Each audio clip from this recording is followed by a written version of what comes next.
Dabora laban kay Yuka. Yan ang paparating na duelo na magdi-determine sa kapalaran ng mga Earthlings at Simurian. At ngayon lumabas ng full chapter 14 ng JJK Modulo ay sa wakas, matutunghayan na natin ang mas tumitinding sitwasyon sa pagitan ng mga Simurian at mga Earthlings. To the point na wala nang bawian pa, in which ay matutunghayan nyo rin dito ang napakaraming revelasyon at ang mapait na kapalaran ng mga karakter sa kwentong ito. Yan at marami pang itatalakay at ilalahad natin ngayon. Kaya naman this is Mr. Meken at huwag na natin patagalin pa. Let's go!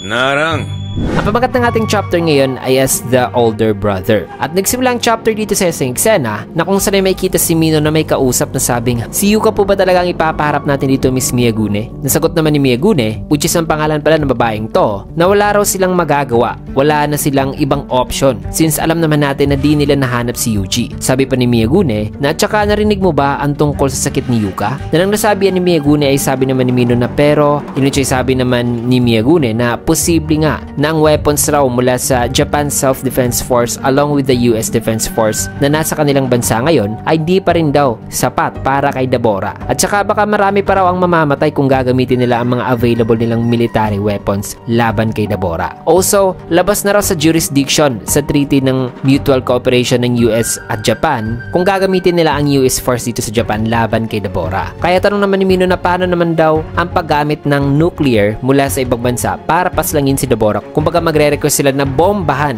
si Dabora ng nuclear na mula mismo sa ibang bansa. Na habang nag-uusap si Mino at Miyagune ay may kita naman si Yuka na nasa loob ng ladies comfort room na kung saan ay may kita sa kanyang mga mata ang lungkot at magkahalong emosyon. Na dito naman kay Miyagune ay ayon sa kanya na wala na rong susubok pa na magdadrop na naman ng nuclear sa bansang ito o sa Japan. At saka ang Japan ay isang bansa naman daw na may kakayahan daw mag-produce ng nuclear weapons. Kaya sabi naman ni Mino na oo nga na kahit i-insist pa raw nila sa ibang bansa na wala silang nuclear weapons ay may kita at alam din naman daw ng ibang bansa na may mga resources at skills daw ang Japan sa paggawa ng mga nuclear weapons. Kaya sabi naman ni Miyagune na sa madaling salita, kung sakaling mag-request sila sa UN ng nuclear weapon assistance para talunin si Dabora, ay ang sasabihin lang daw ng mga to sa kanila na kung gusto rin ng Japan ng nuclear ay ang Japan daw mismo ang gumawa nito, hindi sila. Since capable naman daw ang mga Hapon sa paggawa ng nuclear weapons. Kasi again, wala nang bansa pa ang gusto na magmukhang mass murderer at magbagsak na naman ng nuclear sa Japan. Matapos yan ay nilipat naman na eksena dito kay Maru na nag-iisip na sabing kinamumuhian na naman daw sila o kinamumuhian na raw sila. Nasabi pa niya na kailan raw yung time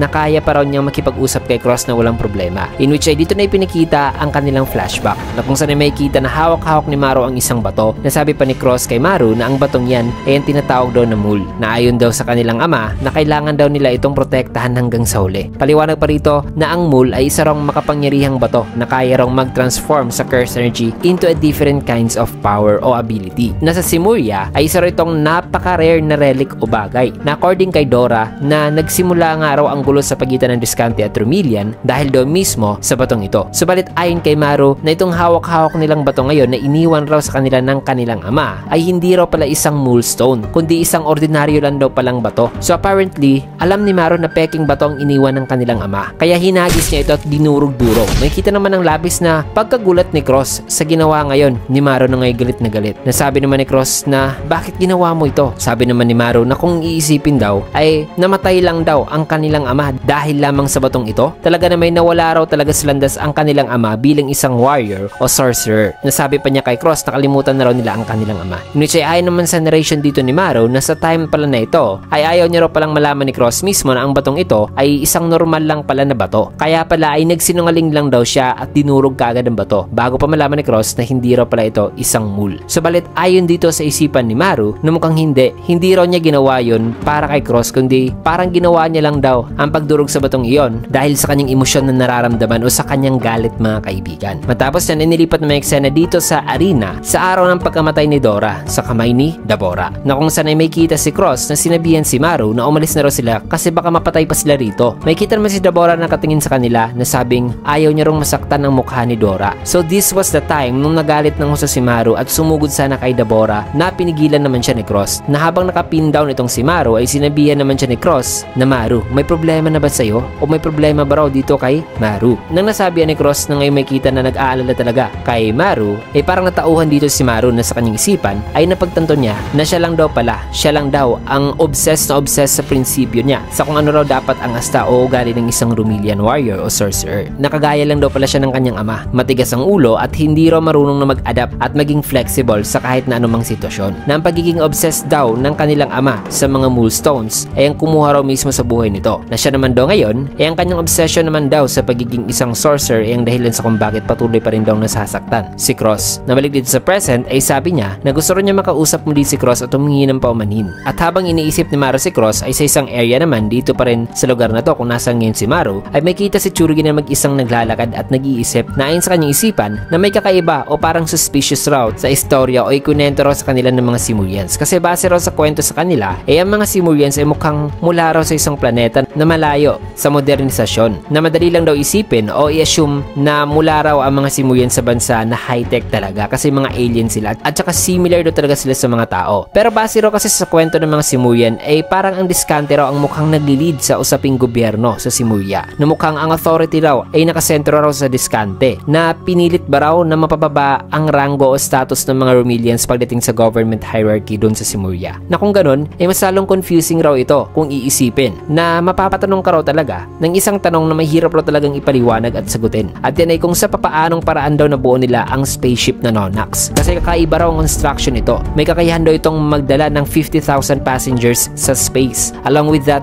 ang engine nito ay gumagamit din daw ng curse energy. Na capable ba raw talaga ang mga Romelians sa pag-construct ng ganitong advanced o high-tech na spaceship, na kahit na may kakayahan daw sila sa pagbuo ng ganitong spaceship ay wala rin naman daw silang sapat na time sa pagbuo nito, given the fact na pati nga ang paggawa nga lang daw ng kanal itinahak pa raw noon ng mga Romelians ng ilang taon o taon-taon talaga. Kaya masasabi niya na may mga irregular daw siguro na pangyayari ang nangyari noon sa Simuria dahil na nabuo nila kaagad ang Nonax na spaceship. At ang nakikita niyang ang rason dyan ay si Maru, na ngayon natagpuan na niya na sabing ikaw ang dahilan Maru. May kita naman si Maru na nakatingin sa malayo habang si Tsurugi ay nakatingin naman sa kanya. At ang araw na ito ay ang araw pala ng magiging duelo ni Dabora at Yuka, mga kaibigan. So ito na ang D-Day o ang Duel Day, na ayon dito ay this January 14, 2087. Nasabi pa ni Tsurugi kay Maru ng spaceship Nonax ay gawa daw sa batong tinatawag ng mga Simurian na Mul, sapagkat ang baturong ito ay hindi lang daw sa nagre-react sa curse energy kundi pati na raw sa curse technique, na nagpunta raw rito ang mga Simurians gamit daw ang curse technique ng isang sorcerer. Yan daw ang hypothesis nitong si Tsurugi. Kaya dito na inireveal ni Maru, mga kaibigan, itong iniisip ngayon ni Tsurugi. Nasabi pa niya na ang curse technique na kanilang ginamit para mabuo ang Nonax ay hindi raw gagana kung ang gagamitin lang daw nilang bato ay mga ordinaryong Mul lamang. However, pagdating naman daw sa mga bato na iniwan daw sa kanila ni Dora ay ibang usapan na raw yun, kasi napaka high purity raw ng mga batong yon. Isang exceptional at special daw na uri ng Moonstone, which is nagme-make sense naman daw na special na uri ng mga Moonstones iyon kasi natagpuan raw yon sa lugar na di pa nasasakop ng mga diskante. At saka gamit daw ang mga batong iyon ay hindi lang daw ang kanyang curse technique ang involved doon, kundi pati na raw ang curse technique ni Cross, kaya nabuo nila ang Nonax, na sa madaling salita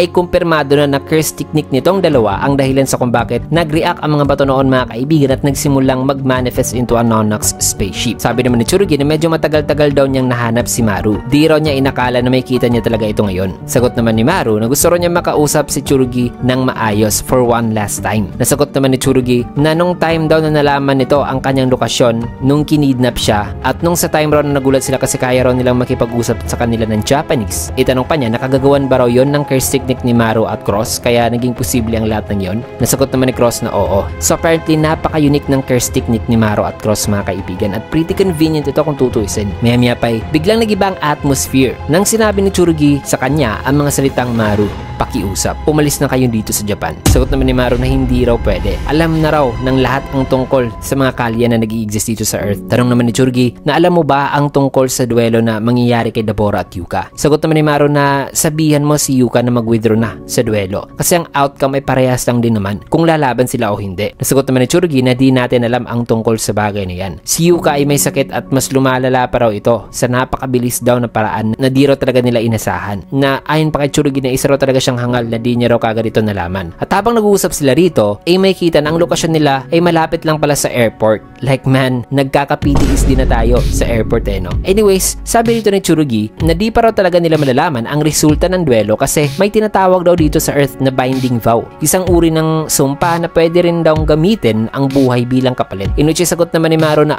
so magpapalakas pala yan ng curse technique at curse energy. Well, hindi na rin daw yan nagmamatter pa kasi si Dabora raw ang pinag-uusapan dito na hindi pa rin daw mananalo si Yuka kahit na gumamit man ito ng sinasabi ni Tsuruging binding vow. So it is revealed na nasa option din pala nila ang paggamit ng binding vow kapalit ang buhay ni Yuka para matalo si Dabora. At alam naman natin na pagdating sa binding vow ay the greater the price, the greater the power gained. However, kung magkatotoo ang sinabi ni Maru na di pa rin daw matatalo si Dabora kahit na gumamit man si Yuka ng binding vow kapalit ang buhay nito, ay in the end ay baka magiging si Kashimo lang itong si Yuka o siya ang magiging Kashimo 2.0 na kahit ng activation ng curse technique ni Kashimo noon ay kapalit ang buhay nito at kahit na naka-binding vow pa nga ang kanyang curse technique na gagamitin niya lang kay Sukuna para mas lumakas pa ito, ay still dahil sa overwhelming strength and power ni Sukuna ay natalo niya pa rin si Kashimo. So either way, kahit saang anggulo ay mamamatay talaga si Yuka na kung hindi sa kamay ni Dabora during sa duelo ay sa binding vow naman nakapalit ang kanyang buhay. At kung hindi rin naman sa dalawa ay sasakit din nito mga kaibigan. Not unless kung may darating in the middle of the fight o kung may makakahil sa tumor ni Yuka. Anyways, matapos masabi ni Maru na wala rin daw silbi ang binding vow, ay sagot naman ni Tsurugi na si Yuka ay naghahanap daw talaga ng pagkakataon na kung saan ay may bibigay nito ang kanyang buhay. Na iniisip daw nito na kung sakaling mamamatay daw ito anytime soon ay dapat ay mamatay ito para sa iba. Subalit kahit masasabi niya na yan daw ang resolve ngayon ni Yuka kaya lumaban ito ngayon kay Dabora, ay still gusto pa rin daw niyang pigilan ng duelo kasi hindi pa raw ito ang araw na dapat na mamatay si Yuka. Na kung may 3 buwan na lang daw na natitira sa buhay ni Yuka, ay gusto raw niya na mabuhay si Yuka sa 3 buwan na yon na satisfied na kahit na 1 linggo na lang o bukas ay mamamatay na si Yuka ay hindi raw talaga niya hayaan na mamamatay ito ngayon. Kasi bilang ang nakakatandang kapatid ay yan daw ang kanyang tungkulin o ang kanyang misyon na dapat na gawin. Kaya sa pangalawang pagkakataon habang naghahanda ngayon si Tsurugi ay nagsalita ulit si Tsurugi na sabing, Maru, pakiusap, dalhin mo na ang lahat ng mga Simuyans at umalis na kayo rito sa Earth. Sagot naman ni Maru na may 50,000 daw na Simuyans ang nasa loob ngayon ng Nonax at marami sa kanila ay mga babae raw at mga bata na kahit gamit daw ang kanilang curse technique noon ay umabot pa raw sila ng 2 taon bago sila nakarating dito sa Earth matapos na nilang umalis doon sa Simuya. At ngayon na nasa Earth na sila ay ang kanilang buhay ay nagsimula na raw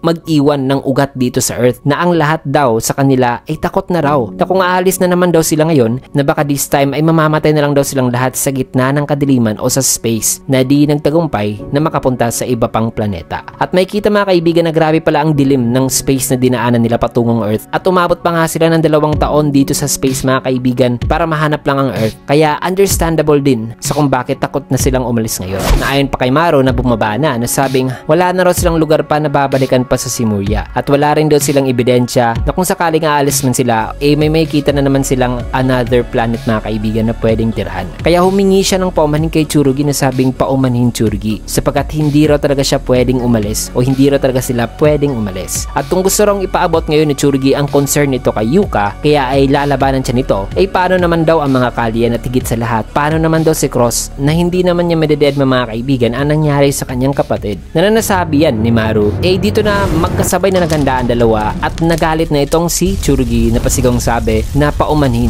Mukhang mali yata ang pagkakasabi ko. Ang sabi ko, lumayas na kayo rito, Maru. Sumigaw naman si Maru na galit na sabing imposible yan kasi isa raw siyang warrior o sorcerer. Man, grabe! May kanya-kanya silang gustong protektahan at ipagtanggol. So, magpapatayan na rin itong si Tsurugi at Maru mga kaibigan at parang may foreshadowing nga kasi pinakita ang airport at ang last time na nakita natin ang airport scene. Well, alam nyo na. At dito naman kay Yuka, kamatayan din na naghihintay sa kanya. Isang kamatayan na di talaga may iiwasan o inevitable talaga mga kaibigan. Unless na lang kung may darating na mas magpapatindi pa sa nangyayaring sitwasyon ngayon, pero ang lahat ng yan ay matutunghayan natin sa susunod na chapter. Kasi dito pa natin tatapusin ang video sa last panel na ito. Kaya naman kung nagustuhan nyo yung video, kinagat a like, comment, follow, subscribe na rin for more videos like this. Maraming salamat and see you guys again on my next video.